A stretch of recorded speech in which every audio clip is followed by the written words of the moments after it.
Le journal Écho de Lyon Décideur vous est présenté par SG Auvergne-Rhône-Alpes.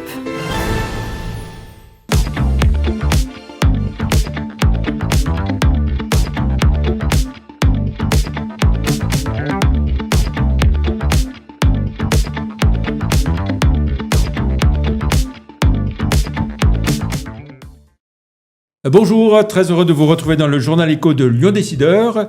Et si l'on se préoccupait aussi de la santé des dirigeants d'entreprise, une préoccupation partagée par la CPME du Rhône et Harmonie Mutuelle, qui ont décidé d'organiser une semaine de la santé du dirigeant d'entreprise avec des débats, des conférences et des échanges autour du sujet. On en parle avec Jean-Loup Durousset, le PDG de l'hôpital privé Natessia et président du club santé de la CPME du Rhône, notre invité aujourd'hui. Bonjour. Bonjour à vous. Merci d'avoir accepté notre invitation. Alors, cette semaine de la santé du dirigeant, c'est une nouveauté. On parle de la santé au travail de façon générale depuis quelques années, mais la santé du dirigeant spécifiquement, cela veut dire qu'on a tendance à ne pas y prêter trop attention? Je dirais, on n'y prêtait pas attention, et peut-être qu'on y prête plus attention aujourd'hui.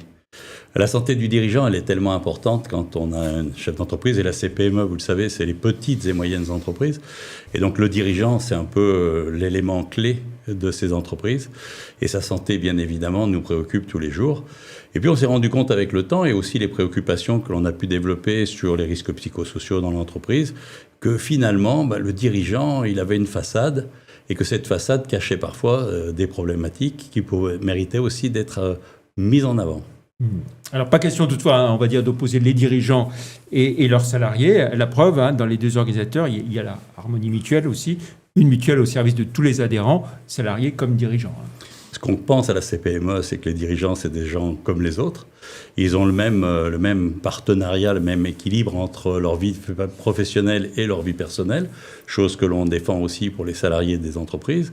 Et donc, c'est simplement la révélation de dire qu'il n'y a pas non plus de catégorie en souffrance parfois ou en difficulté sanitaire, et d'autres qui ne seraient épargnés. Évidemment, ce sont des hommes et des femmes comme les autres. Voilà. Vous-même, vous êtes le PDG, donc je l'ai dit, de Natessia, groupe Noalis. Vous avez été le président de la Fédération de l'hospitalisation privée, bien sensibilisé à cette question, et vous avez vu passer dans vos établissements, j'ai envie de dire, des patients qui sont aussi bien salariés que dirigeants d'entreprise. Tout à fait, pour des problèmes aigus, comme on dit, mais aussi sur des problématiques. Il y a quelques années en arrière, on s'était préoccupé de la santé aussi de nos équipes médicales, qui peuvent aussi se trouver en difficulté. Et sur le plan psychologique, on avait été surpris par les statistiques. Les étudiants en médecine ont fait remarquer que les étudiants avaient des troubles d'ordre psychologique ou des difficultés qui les amenaient parfois à être en situation complexe. Et donc, tout le travail que l'on va faire, c'est de dire quelle est la santé du dirigeant, quelle est sa façade, par exemple, le syndrome du masque que vous pouvez avoir et que je peux avoir aussi en tant qu'individu, c'est-à-dire avoir un faciès décontracté, alors qu'en réalité, au fond de nous, on a une multitude de problématiques à gérer. Alors, on va détailler tout ce qui va se passer au cours de cette semaine, du 7 au 11 avril. Du 7 au 11. Alors, vous rappelez, pour commencer, qu'il s'agit d'une semaine pour concilier performance et sérénité au quotidien. Exactement, c'est-à-dire que la performance, c'est le principe même de la CPME, faire en sorte que les entreprises, les petites et moyennes entreprises, continuent à grandir, continuent à se développer, assurer une pérennité de l'entreprise, mais pour autant, il faut l'avoir dans la sérénité. Et ces périodes, ces dernières années, avec les crises que vous avez connues ou qu'on a pu déjà évoquer, crise Covid pour le plan sanitaire, mais aussi crise économique et tensions parfois, il faut que le dirigeant retrouve sa sérénité. Et le but de cette semaine, c'est de lui dire, la première chose qu'on pourrait dire, c'est parlons-en. Au moins, c'est une forme de décontraction. Alors, la santé, vous le dites aussi, c'est le premier capital de l'entreprise et donc primordial d'en prendre soin.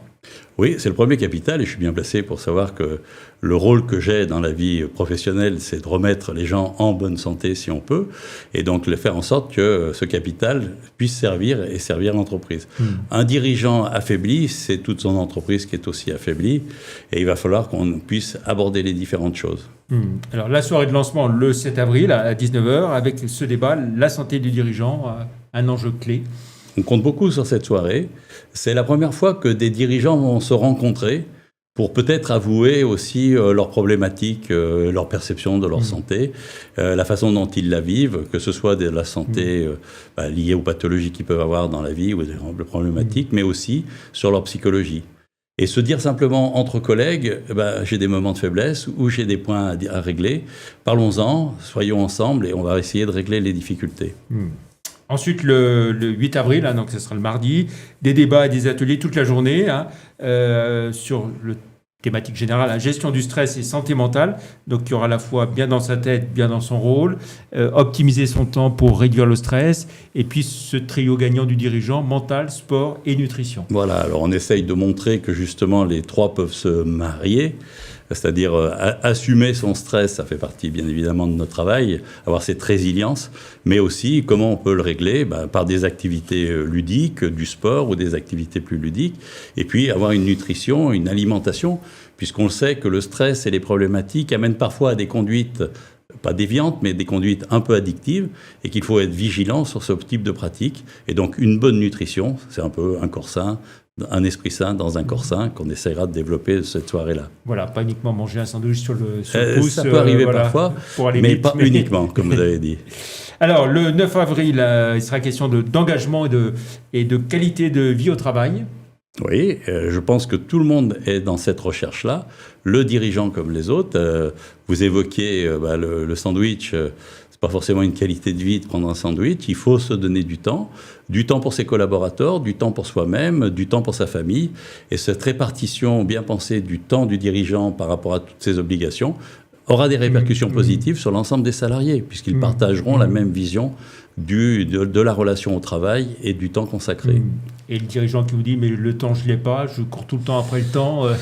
Bien sûr. Je suis au four au moulin on va essayer de lui apprendre que même en ayant l'impression de ne pas avoir du temps, on peut peut-être prendre du temps et qu'il faut sans doute prendre du temps pour avoir du recul, puisque notre perception de dirigeant, c'est d'avoir cette image que j'ai, c'est-à-dire à la fois avoir les pieds bien sur terre ou même parfois dans la boue, mais en ayant la tête en haut pour surveiller l'avenir et pour pouvoir alerter les difficultés. Et si on n'est pas serein, c'est plus difficile d'avoir les doubles fonctions.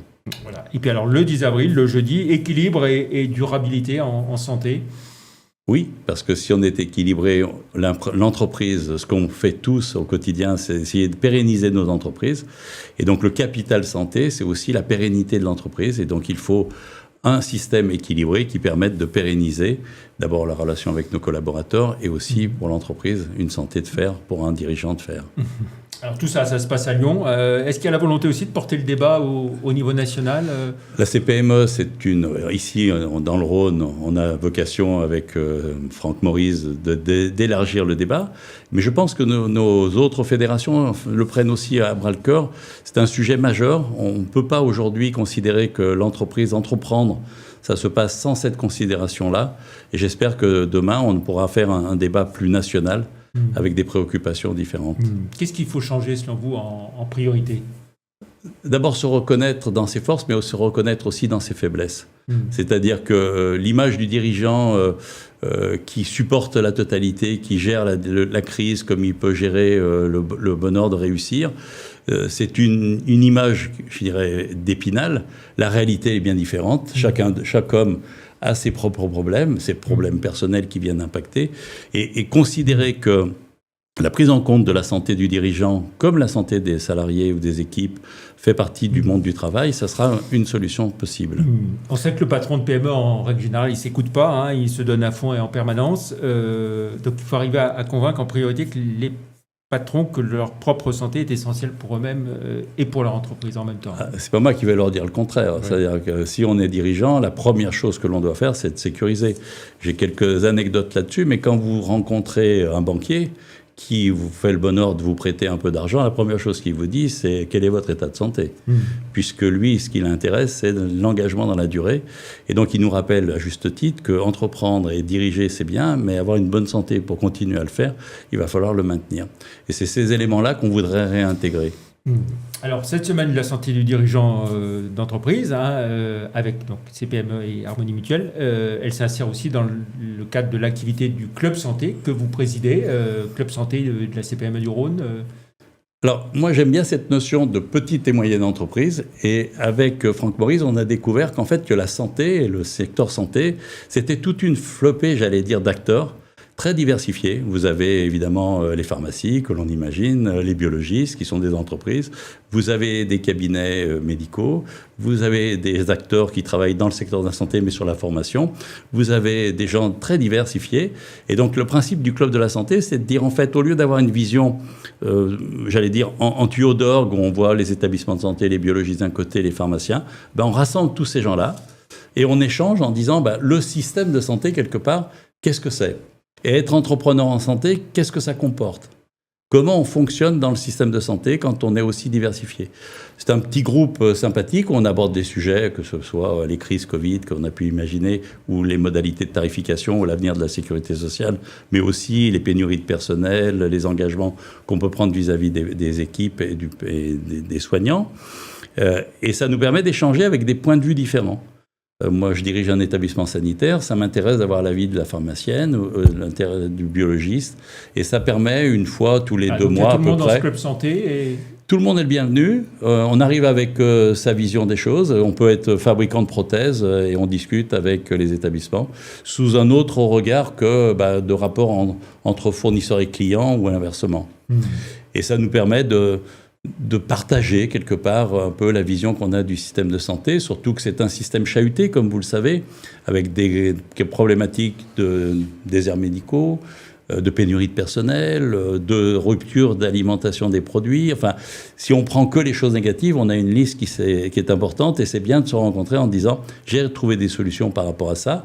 Et puis aussi, c'est de voir, et j'ai eu le plaisir de le faire, des entrepreneurs en santé qui sont d'une performance incroyable sur notre ville de Lyon, qui sont sans doute même des performeurs mondiaux, sur les tissus, par exemple, sur d'autres choses. Et ça permet à nous, professionnels du quotidien, de découvrir que des jeunes chercheurs sont installés sur la ville de Lyon et contribuent à l'amélioration qualitative des soins dans la France, mais aussi à l'Europe et peut-être dans le monde. Un secteur qui innove et qui investit. C'est un secteur qui continue à investir, bien évidemment, mais qui innove aussi. Voilà. Et puis avec des défis aussi, vous qui êtes dans le secteur de tout ce qui est maternité, avec une natalité qui baisse, ça influe incontestablement. Bien sûr, ça influe, puis ça influera dans les années futures sur d'autres sujets qui seront notre répartition du travail, la façon dont on va aussi reconnaître le travail des soignants. C'est aussi une préoccupation, mais la baisse des naissances est spectaculaire. Et sur la région Rhône-Alpes, on a été comme toutes les autres régions, on a perdu environ 20% des naissances depuis l'an 2000, ce qui fait beaucoup. On est passé de 800 000 à 600 000 à peu près. Au niveau national. Au niveau national, et la région n'a pas échappé à la règle. Et donc il y a une recomposition potentielle des établissements, ou une reconfiguration, ou encore une réflexion autour de c'est quoi l'accompagnement à la naissance au XXIe siècle. C'est peut-être pas la même chose que dans les années précédentes. Voilà, donc c'est aussi ça le Club Santé, c'est aussi pour proposer des problématiques et d'essayer d'apporter des réponses un peu différentes de ce qu'on voit classiquement dans les dispositifs. Merci beaucoup Jean-Luc Durousset d'être venu, PDG donc de l'hôpital privé Natessia, président du Club Santé de la CPME du Rhône. Bonne fin de semaine, on se retrouve vendredi prochain pour un nouveau Journal Écho. Nous accueillerons Bruno Bernard, le président de la métropole de Lyon. Merci, au revoir.